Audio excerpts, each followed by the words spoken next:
In this tutorial, we clone part of one image clip onto itself to fill out the image. You've been viewing the original clip.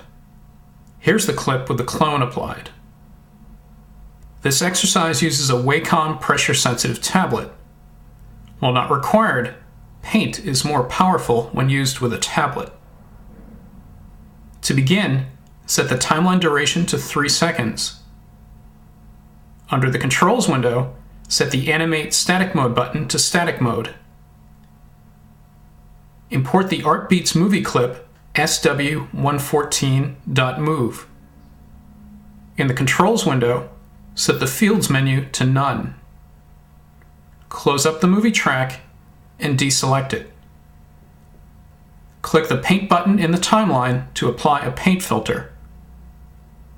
The paint filter track automatically reveals the paint path track and the paint parameters display in the Controls window. Because we're cloning or painting with an image, we need to set our clone image.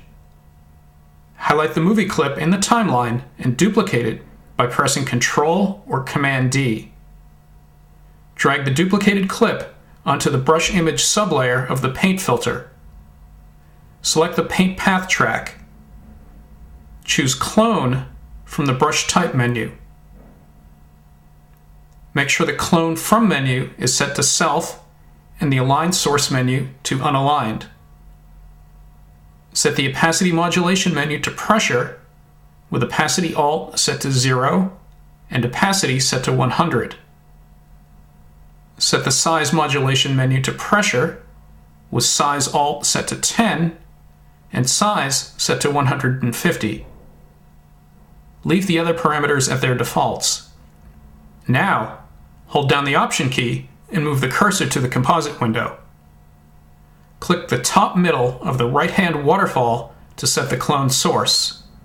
Numerically, clone source X should be 545 and clone source Y 0. Next, move the cursor to the center top region of the image and start to paint on the image. Paint until you've cloned the right part of the waterfall onto the center of the image. Most likely, the clone does not line up perfectly. If this is the case, select the Clone Stroke or Strokes in the timeline and then click the Transform tab in the Controls window. Adjust the Position X and Position Y parameters to reposition the cloned image over the original image. Now play the clip using Preview to RAM. This completes part 1 of the clone tutorial. You can now move on to part 2, which shows more advanced features. A complete explanation of the paint filter can be found in the online knowledge base on the Boris Effects website or in the electronic help system included with RED.